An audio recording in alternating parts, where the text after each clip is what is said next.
Hi every one welcome back. നമ്മൾ ഇന്ന് chapter 3 important ആയിട്ടുള്ള മസ്റ്റ് ഡു ക്വസ്റ്റ്യൻസ് ആണ് നോക്കുന്നത്. നമ്മൾ ചാപ്റ്റർ 1-2 ചെയ്തിട്ടുണ്ടായിരുന്നു. ചാപ്റ്റർ 1 കുറച്ച് ലെങ്തിയാണ്. ചാപ്റ്റർ 2 കുറച്ച് മസ്റ്റ് ഡു ക്വസ്റ്റ്യൻസ് ഉള്ളൂ. അത് നമ്മൾ നോക്കിയിട്ടുണ്ടായിരുന്നു. ചാപ്റ്റർ 1 നല്ല ഫോക്കസ് ചെയ്ത് പഠിക്കണം. അത്യാവശ്യം ആ ചാപ്റ്ററിന് നല്ല ക്വസ്റ്റ്യൻസ് വരാറുണ്ട്. ഇനി ചാപ്റ്റർ 3 നോക്കാം. ആദ്യം എന്താണ് റെഡീമബിൾ പ്രിഫറൻസ് ഷെയർ എന്നുള്ളതിൻ്റെ ഒരു ക്വസ്റ്റ്യൻ ചോദിക്കാറുണ്ട്. റിഡംഷൻ ഓഫ് പ്രിഫറൻസ് ഷെയർ എന്താണ്, അല്ലെങ്കിൽ ഇത്തരം കാര്യങ്ങൾ ചോദിക്കാറുണ്ട്. ഇതൊന്ന് മീനിങ് എന്താണെന്നുള്ളത് ഈ കാര്യങ്ങളൊന്ന് പഠിച്ചു വെക്കാം. ഓക്കെ.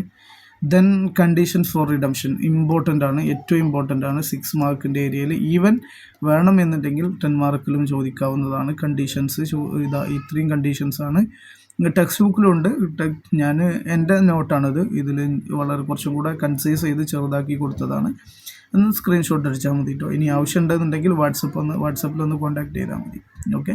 അപ്പം ഇതാണ് അതിൽ വരാവുന്ന മറ്റൊരു ചോദ്യം. പിന്നെ സോഴ്സസ് ഓഫ് ഡിബെഞ്ചർ എന്താണ്, ഇതല്ല മറ്റ് സോഴ്സ് ഉണ്ട് കാണിക്കാം. പിന്നെ പ്രോബ്ലം എന്തായാലും ഇമ്പോർട്ടൻ്റ് ആണ്. ഈ എക്സാമ്പിൾ 1, 2, 3 നല്ലപോലെ നോക്കി വെക്കുക. അതുപോലെ തന്നെ പിന്നെ പാർട്ട്ലി പെയ്ഡിൻ്റെ ഇതും ചോദിക്കാം, ഇതിലേതും ചോദിക്കാം. അത് ഇമ്പോർട്ടൻ്റ് ആണ്. പ്രോബ്ലം നോക്കി വെക്കുക. പിന്നെ റിസർവുകളൊക്കെ പറയുന്നുണ്ട്.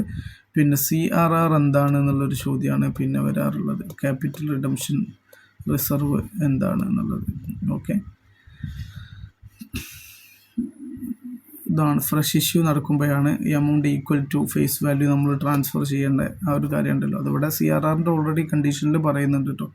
ഈ ഒരു കണ്ടീഷനിൽ CRR എങ്ങനെയാണ് വരുന്നത് എന്നുള്ള കാര്യം പറയുന്നുണ്ട്. ഇവിടെ നോക്കിയാൽ മനസ്സിലാവും.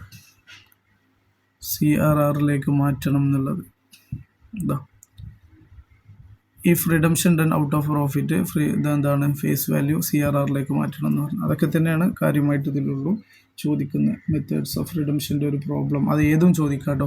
ആദ്യം പറഞ്ഞ 3 എക്സാമ്പിളും അതേപോലെ തന്നെ പിന്നെ പാർട്ട്ലി പെയ്ഡിനെ ഫുള്ളി പെയ്ഡ് ആക്കിയിട്ട് അതും ചോദിക്കാം, ഏതും ചോദിക്കാം. 6 മാർക്കിൻ്റെ ഏരിയയിൽ നമുക്ക് എക്സ്പെക്റ്റ് ചെയ്യാവുന്ന ക്വസ്റ്റ്യനാണ്. ഇത്രയേ ഉള്ളൂ ചാപ്റ്റർ 3 നമുക്ക് പറയാനുള്ളത്. ഇത്രയേ ഉള്ളൂ. ഈ 7 ഇത് നോക്കാൻ പറഞ്ഞു. CRR ചോദിക്കുമ്പോൾ നേരത്തെ കാണിച്ചതിന് പുറമെ ഈ CRR എങ്ങനെ യൂട്ടിലൈസ് ചെയ്യുക എന്നുള്ളതും, ഫുള്ളി പെയ്ഡ് ബോണസ് ഷെയറിന് മാത്രമേ CRR എന്ത് ചെയ്യാൻ പറ്റുള്ളൂ, യൂട്ടിലൈസ് ചെയ്യാൻ പറ്റുള്ളൂ. അതും കൂടെ അതിൻ്റെ കൂടെ ചേർത്ത് കൊടുത്താൽ മതി. ഇത്രയേ ഉള്ളൂ.